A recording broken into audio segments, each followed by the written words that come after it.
ತೆಂಗಿನೆಣ್ಣೆಯು ನಮ್ಮೆಲ್ಲರ ಆರೋಗ್ಯವನ್ನು ವೃದ್ಧಿಸುವಲ್ಲಿ ಹೆಚ್ಚು ಪರಿಣಾಮಕಾರಿಯಾಗಿದೆ. ದಿನನಿತ್ಯ ತೆಂಗಿನೆಣ್ಣೆಯನ್ನು ಬಳಸುವುದರಿಂದ ನಮಗಾಗುವ ಪ್ರಯೋಜನಗಳೇನು?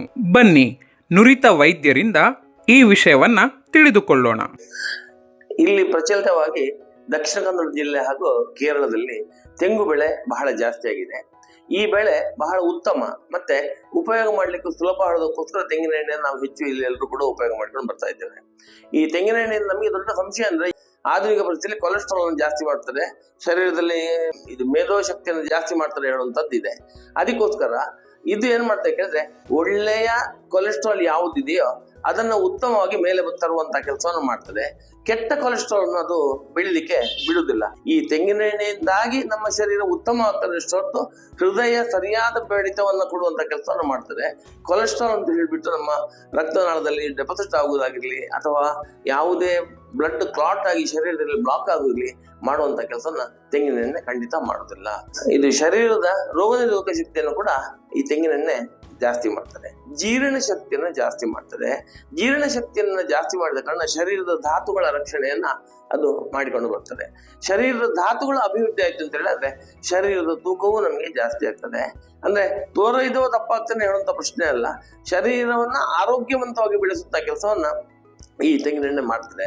ಮತ್ತೆ ಶರೀರದಲ್ಲಿ ಚರ್ಬಿ ಅಂತ ಹೇಳುವಂತಂದ್ರೆ ಹೊಟ್ಟೆ ಮತ್ತೆ ಗುಂಡೆ ಭಾಗದಲ್ಲಿ ಬರುವಂತಹ ದಪ್ಪದ ಅಂಶವನ್ನ ಅದು ಹೆಚ್ಚು ಮಾಡ್ಲಿಕ್ಕೆ ಹೋಗುವುದೇ ಇಲ್ಲ. ಯಾಕೆಂದ್ರೆ ಶರೀರಕ್ಕೆ ಯಾವುದೆಲ್ಲ ಎಸೆನ್ಷಿಯಲ್ ಬೇಕೋ ಆ ಎಸೆನ್ಷಿಯಲಿಟಿಯನ್ನ ಅದು ನಮಗೆ ತುಂಬಿ ಶರೀರಕ್ಕೆ ಶಕ್ತಿಯನ್ನು ತುಂಬುವಂತ ಕೆಲಸವನ್ನು ಮಾಡೋದ್ರಿಂದಾಗಿ ನಮ್ಗೆ ಆ ಶಕ್ತಿ ಅಭಿವೃದ್ಧಿಯಾಗಿ ನಮಗೆ ಬರ್ತದೆ. ಇನ್ನೊಂದು, ಶರೀರಕ್ಕೆ ಶಕ್ತಿ ಸಿಕ್ಕಿದ ಕೂಡಲೇ ಯಾವುದೇ ಕೆಲಸ ಮಾಡ್ಲಿಕ್ಕೆ ನಮಗೆ ಸಮಸ್ಯೆಗಳು ಬರ್ತಾ ಇಲ್ಲ. ಆ ಸಮಸ್ಯೆಗಳನ್ನ ನಿಭಾಯಿಸುವಂತಹ ಶಕ್ತಿಯನ್ನ ಈ ತೆಂಗಿನೆಣ್ಣೆ ನಮಗೆ ಕೊಡ್ತಾರೆ. ಅಂದ್ರೆ ಇನ್ಸ್ಟೆಂಟ್, ಎಷ್ಟು ಬೇಗ ಫಾಸ್ಟ್ ಬೇಕೋ ಅಷ್ಟು ಫಾಸ್ಟ್ ನಮಗೆ ಕೆಲಸವನ್ನ ಅದು ಕೊಡ್ತಾರೆ. ಅದಕ್ಕೋಸ್ಕರವಾಗಿ ಹೇಳಿದ್ದಾರೆ ದಿನದಲ್ಲಿ ಕನಿಷ್ಠ ಪಕ್ಷ 1 ಅಥವಾ 2 ಚಮಚ ತೆಂಗಿನೆಣ್ಣೆಯನ್ನ ಊಟಕ್ಕೆ ಹಾಕಿ ಮೇಲೆ ಹಾಕುವಂಥದ್ದಲ್ಲ, ಕ್ರೂಡ್ ಆಗಿರುವಂತದ್ದನ್ನೇ ಉಪಯೋಗಿಸಬೇಕು ಹೇಳುವಂಥದ್ದನ್ನ ನಮಗೆ ನಮ್ಮ ಗ್ರಂಥಗಳು ನಮಗೆ ತೋರಿಸಿಕೊಡ್ತಾರೆ. ಇದರ ಬಗ್ಗೆ ಪ್ರಯೋಗಗಳೆಲ್ಲ ಆಗಿದೆ.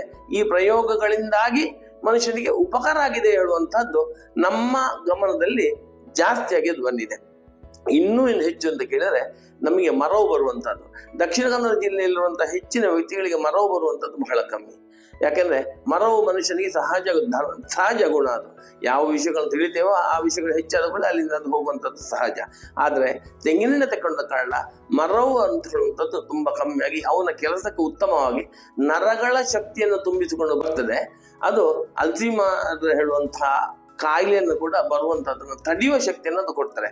ಇನ್ನು ಮಕ್ಕಳಲ್ಲಿ ಕೂಡ ನಾವು ಇದನ್ನು ಕೊಡುವಂತಹದನ್ನ ಮಾಡ್ತೇವೆ. ಮಕ್ಕಳಿಗೆ 3 ಅಥವಾ 4 ಡ್ರಾಪ್ ಅಂದ್ರೆ ತಾಯಿಯ ಹಾಲು ಕಮ್ಮಿ ಇರುವಂತಹ ಮಕ್ಕಳಿಗೆ ಇದನ್ನ ಹೊಟ್ಟೆಗೆ ಕೊಟ್ಟರೆ ತಾಯಿಯ ಹಾಲಿಗಿಂತಲೂ ಶ್ರೇಷ್ಠ ಆಡುವಂತದ್ದು ಈ ತೆಂಗಿನೆಣ್ಣೆಯಲ್ಲಿ ನಮಗೆ ಕಂಡು ಬರ್ತದೆ. ಆದ ಕಾರಣ ತೆಂಗಿನೆಣ್ಣೆ ನಾವು ಉಪಯೋಗ ಮಾಡಿದ್ರಿಂದಾಗಿ ಮನುಷ್ಯನಿಗೆ ತುಂಬಾ ಬೆನಿಫಿಟ್ ಇದೆ ಅಷ್ಟೇ ಹೊರತು ಆ ಬೆನಿಫಿಟ್ ಅನ್ನ ಕಳ್ಕೊಳ್ಳಿಕ್ಕೆ ನಾವು ರೆಡಿ ಇರಬಾರ್ದು. ನಾವೆಲ್ಲರೂ ಕೂಡ ತೆಂಗಿನೆಣ್ಣೆಯನ್ನೇ ಹೆಚ್ಚು ಉಪಯೋಗ ಮಾಡಿಕೊಂಡು ಬಂತು ಅಂತ ಹೇಳಿ ಆದ್ರೆ ನಮಗೆ ಸಮಸ್ಯೆಗಳು ಕಮ್ಮಿ ಆಗ್ತದೆ. ಉದಾಹರಣೆಗೆ ಕೇರಳದಲ್ಲಿರುವಂತ ಹೆಂಗಸನ್ನ ನಾವು ನೋಡ್ತೇವೆ, ಅವರ ಕೂದಲು ಉದ್ದವಾಗಿದೆ, ಕಪ್ಪಾಗಿದೆ. ಯಾಕಂದ್ರೆ ಆ ಉದ್ದ ಮತ್ತೆ ಕಪ್ಪು ಬರುವಂತದ್ದು ಅವ್ರು ನಿತ್ಯ ತೆಂಗಿನ ಎಣ್ಣೆನೇ ಹಾಕ್ತಾ ಇದ್ದಾರೆ ಹೊರತು ಬೇರೆ ಯಾವ ಎಣ್ಣೆಯನ್ನು ಅವ್ರ ತಲೆಗೆ ಹಾಕುದಿಲ್ಲ. ತಲೆಗೆ ಸಾಬೂನನ್ನು ಕೂಡ ಅವರು ಹಾಕುದಿಲ್ಲ. ಮತ್ತೆ ಡ್ಯಾಂಡ್ರಫ್ ಅಂದ್ರೆ ತಲೆಯಲ್ಲಿ ಚರ್ಮ ಸಾಯುವಂತಹ ಕ್ರಮವನ್ನ ಈ ತೆಂಗಿನ ಎಣ್ಣೆ ತೆಗೀತಾರೆ. ಚರ್ಮದಲ್ಲಿ ರೋಮಕೂಪಗಳು ಇದೆ, ಸ್ವೆಟ್ ಗ್ಲ್ಯಾಂಡ್ಸ್ಗಳು ಇದೆ, ಅದೇ ತರ ಆಯಿಲ್ ಗ್ಲ್ಯಾಂಡ್ಸ್ಗಳಿದೆ.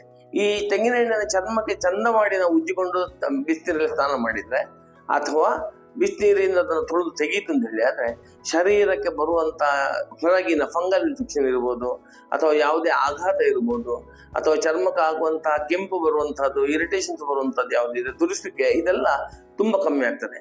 ಆ ಸ್ವೇದ ಗ್ರಂಥಿಗಳು ಸರಿಯಾದ ರೀತಿಯಲ್ಲಿ ಕೆಲಸ ಮಾಡ್ಲಿಕ್ಕೆ ಶುರು ಮಾಡಿದ ಕೂಡಲೇ ಚರ್ಮದಂದ್ರೆ ವಾತಾವರಣದಲ್ಲಿರುವ ಉಷ್ಣತೆ ಹಾಗೂ ಶರೀರದೊಳಗಿರುವ ಉಷ್ಣತೆಯನ್ನ ಅದು ಸಮಾನ ರೀತಿಯಲ್ಲಿ ತೆಕ್ಕೊಂಡು ಬಿಸಿ ಮತ್ತೆ ತಣ್ಣಗೆ ಇರುವಂತಹದನ್ನ ಶರೀರಕ್ಕೆ ಎಷ್ಟು ಬೇಕೋ ಅಷ್ಟಕ್ಕೆ ಕೊಡುವುದಕ್ಕೆ ಈ ಎಣ್ಣೆ ನಮಗೆ ತುಂಬಾ ಉಪಯೋಗ ಮಾಡ್ತಾರೆ. ಈ ಎಣ್ಣೆ ಅಂತಲ್ಲ ಯಾವುದೇ ಎಣ್ಣೆ ಕೂಡ ಉಪಯೋಗ ಮಾಡಿದ್ರೆ ಹೆಚ್ಚಾಗ್ತದೆ, ಬಟ್ ತೆಂಗಿನ ಎಣ್ಣೆಯಲ್ಲಿ ಹೆಚ್ಚು ಉಪಯೋಗ ಅದು ದಕ್ಷಿಣ ಕನ್ನಡ ಜಿಲ್ಲೆಯಲ್ಲಿ ಆಗ್ತದೆ. ಇನ್ನು ಹೆಚ್ಚು ಹಲ್ಲಿದ್ದು ಚಿಕ್ಕ ಮಕ್ಕಳಿಗೆ ಹಲ್ಲು ಹುಳ ತಿನ್ನುವಂಥದ್ದು ದೊಡ್ಡ ಪದ್ಧತಿ. ಯಾಕೆಂದ್ರೆ ಹಲ್ಲಿನಲ್ಲಿ ಕ್ರಿಮಿಗಳು ಬೆಳೆದು ಮುಂಚಿನ ದಿವಸದಿಂದ ಆಹಾರ ಶರೀರದ ಅದು ಹಲ್ಲಿಂದ ಸರಿಯಾಗಿ ಹೋಗದೇ ಇರುವುದರಿಂದಾಗಿ ನಿಮಗೆ ಈ ಸಮಸ್ಯೆಗಳು ಉಂಟಾಗ್ತದೆ.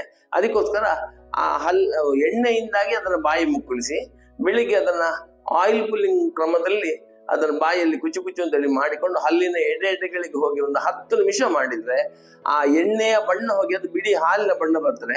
ಅದನ್ನ ಉಗುಳ್ತಾ ಹೋಯ್ತು ಅಂತ ಹೇಳಿದ್ರೆ ಆ ಎಷ್ಟು ಬಾಯಲ್ಲಿ ವಿಷದಂಶ ಇದೆ ನಮ್ದು ಅಂತ ಹೇಳುವಂಥದ್ದು ನಮಗೆ ಅದು ಅರ್ಥ ಆಗ್ತದೆ. ಆ ಬಿದ್ದಂತಹ ಜಾಗದಲ್ಲಿ ಹುಲ್ಲು ಕೂಡ ಹುಟ್ಟದಿರುವಂತಹ ಪರಿಸ್ಥಿತಿ ಅಂದ್ರೆ ಅಷ್ಟು ವಿಷಾಂಶ ನಮ್ಮ ಬಾಯಿಯಲ್ಲಿ ನಮ್ಮ ಹೊಟ್ಟೆಗೆ ಹೋಗ್ತದೆ. ಇದನ್ನು ತೆಗೆದು ಹಲ್ಲಲ್ಲಿ ಹುಳ ತಿನ್ನದಾಗಿರುವಂತಹ ಕೆಲಸವನ್ನು ಕೂಡ ಈ ತೆಂಗಿನ ನಮಗೆ ಮಾಡ್ತದೆ ಹೇಳುವಂಥದ್ದು ನಮ್ಮ ತಿಳುವಳಿಕೆಗೆ ಬಂದಿರ್ತದೆ. ನೋಡಿದ್ರಲ್ಲ, ಈ ಎಲ್ಲಾ ವಿಧದಲ್ಲಿಯೂ ತೆಂಗಿನೆಣ್ಣೆಯು ನಮ್ಮ ಆರೋಗ್ಯವನ್ನ ವೃದ್ಧಿಸುವಲ್ಲಿ ಸಹಕಾರಿಯಾಗಿದೆ. ಆದ್ದರಿಂದ ನಮ್ಮ ದಿನನಿತ್ಯದ ಬಳಕೆಯಲ್ಲಿ ಬೇರೆ ಎಣ್ಣೆಗಳ ಬದಲು ತೆಂಗಿನೆಣ್ಣೆಯನ್ನೇ ಬಳಸೋಣ.